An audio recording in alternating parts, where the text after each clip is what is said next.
नमस्कार प्रिय छात्रों। आज जो है हम पांचवी कक्षा के अपवर्त तथा अपवर्तक चैप्टर को जो है पढ़ने वाले हैं, जो गणित की है। और उसी चैप्टर में जो है गुणक शब्द का जो है प्रयोग किया जाता है। आखिर ये क्या है अपवर्तक जो है, इन सवालों को हम कैसे बनाएंगे, अपवर्त और अपवर्तक ये दोनों है क्या, आइए इस वीडियो में डिटेल से हम जानने की कोशिश करते हैं और अपने सवालों को आसानी से हल कर पाएंगे। सबसे पहले हम बात करेंगे साथियों कि यहाँ पर जो है अपवर्त लिखा हुआ और यहाँ पर अपवर्तक लिखा हुआ, ये दोनों अलग अलग चीजें हैं। आप देखे होंगे कि जैसे आप शुरुआत में पहली कक्षा दूसरी कक्षा में जो आप पहरा को जो है याद करते हैं, पहरा जो है टेबल आप पढ़ते हैं, तो सेम वही जो है प्रोसेस होता है अपवर्त का। जैसे कि हम यहाँ पर अपवर्त निकालने की बात करेंगे तो अपवर्त जो होता है यहाँ पर किसी भी अंकों की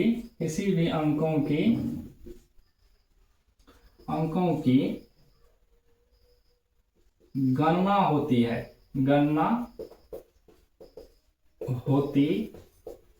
है। जैसे अब मान के चलिए हमको एक का अपवर्त निकालना है, तो क्या हो जाएगा, 1 2 3 4 5 6, इसी तरह से ये आगे बढ़ते चले जाएंगे। वहीं पर हमको 2 का अपवर्त निकालना है, तो 2 4 6 8 10 12, इसी तरह से ये क्रम जो है आगे बढ़ते चले जाएंगे।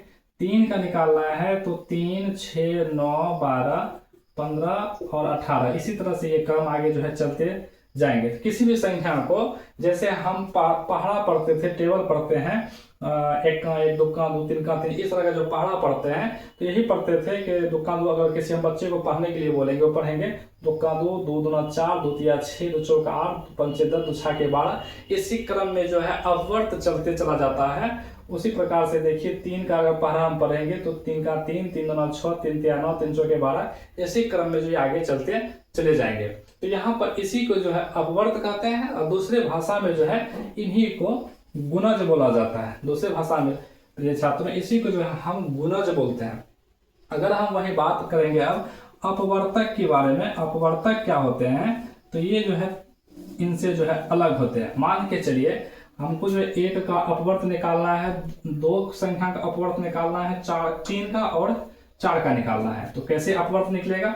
तो ध्यान से प्रिय छात्रों देखिए, 1 का जो है जिस संख्या से हम भाग लगा पाते हैं, या उस संख्या में जितने संख्या भाग लगा पाएंगे उसे जो हम अपवर्तक कहते हैं। 1 को केवल 1 से ही भाग लगा सकते हैं, दूसरा तो कोई संख्या नहीं है। अब 2 को देखिए, 2 को 1 से लगा सकते हैं, 2 को 2 से लगा सकते हैं। 3 को देखिए, 3 को जो 1 से लगा सकते हैं और 3 को 3 से लगा सकते हैं। 4 को देखिए, 4 को 1 से, 4 को 2 से और 4 को 4 से लगा सकते हैं। अगर आगे हम बढ़े तो 5 है, तो 5 को जो 1 से, फिर 5 को 5 से। 6 की तरफ जाएंगे तो 6 को 1 से, 2 से, 3 से और 6 से। इस तरह से उस संख्या में जितने संख्या भी भाग लगाएंगे, जो संख्या भाग लगा रहे हैं, उन संख्याओं को हम अपवर्तक कहेंगे। अब आपसे कहा जाए कि 1 का अपवर्तक क्या होगा, तो 1 का अपवर्तक केवल 1 होगा। 2 का अपवर्तक क्या होगा, तो 2 का अपवर्तक जो है 1 और 2 हो जाएगा। 3 का अपवर्तक पूछे, 3 का अपवर्तक क्या होगा, तो 1 और 3 हो जाएगा। 4 का पूछे तो 1 2 और यहाँ पर 4 हो जाएंगे। 5 का पूछेंगे तो 1 और 5, 1 और 5। 6 का पूछ लिए, 1 2 3 और 6, ये जो है 6 का अपवर्तक हो गया। तो यहाँ पर काफी आसान होता है अपवर्त तथा अपवर्तक को समझना, लेकिन बहुत सारे छात्रों को जो है इन जो है चीजों को समझ नहीं पाते हैं। खास तौर से ऐसे जो ग्रामीण इलाके के बच्चे जो पढ़ रहे हैं, उनको जो अच्छी शिक्षा नहीं मिलने के कारण जो है 5वीं क्लास का जो गणित होता है वो अच्छे से उसको नहीं कर पाते हैं, जो आगे चल करके जो है उन्हें समस्या प्रदान कर देते हैं। क्योंकि जब तक बेसिक चीजें जो है नहीं सीखेंगे, तब तक जो है वह आगे कि जो है समस्याओं का जो है समाधान नहीं कर पाएंगे, हल उसका जो है नहीं कर पाएंगे। एक अच्छी शिक्षा का जो है ये जो है गुणवत्ता होता है कि वह हर एक चीज को बारीकी से नीचे के स्तर से सीखते चले जाएंगे, तो उसे जो आगे चलकर किसी भी प्रकार की समस्या जो है नहीं होंगे। तो यहाँ पर अपवर्त क्या है, किसी भी संख्या का पहरा, आप संक्षेप में इसको याद रखें, अपवर्त कहलाता है किसी भी संख्या को जो हम टेबल पढ़ते हैं, पहरा पढ़ते हैं, वही होता है। अपवर्तक होता है कि जिन संख्याओं का हमको अपवर्तक निकालना है, उन संख्याओं में जो संख्या भाग लगा रहे हैं वह जो है भाग लगाने वाली संख्या जो है वह अपवर्तक कहलाएगी। जैसे 2 में 1 भी भाग लगा सकते हैं, 2 को 2 भी भाग लगा सकते हैं, तो 1 और 2 जो है इसका अपवर्तक है। 3 में जो है 1 भी भाग लगा सकते हैं, 3 को 3 भी भाग लगा सकते हैं, 1 और 3 जो है 3 का अपवर्तक है। यहाँ जैसे हम पोस्ट में कर देते हैं ताकि आपको अपवर्तक समझने में जो है इसका क्या क्या अपवर्तक निकला हुआ है ये समझने में दिक्कत नहीं हो। यहाँ पर छात्र देखिए डियर स्टूडेंट, यहाँ पे 4 का 1 भी भाग लगा रहे हैं, 4 को 2 भी भाग लगा सकते हैं, 4 को 4 भी भाग लगा सकते हैं, तो 1 2 और 4 ये 4 का अपवर्तक है। यहाँ 5 को देखिए 1 से लगा रहे हैं और 5 से भी लग रहा है, तो 1 और 5। 6 को देखिए 1 से 2 से 3 से 6 से, तो 6 इतना 1 2 3 और 6 जो इसका अपवर्तक हो गया। अब किसी भी संख्या का अपवर्तक आप आसानी से निकाल पाएंगे, क्योंकि जब हम समझ जाते हैं कि अपवर्तक कैसे निकालना है, अपवर्त कैसे निकालना है, तो फिर कोई भी संख्या सामने आ जाए कोई दिक्कत नहीं होता है।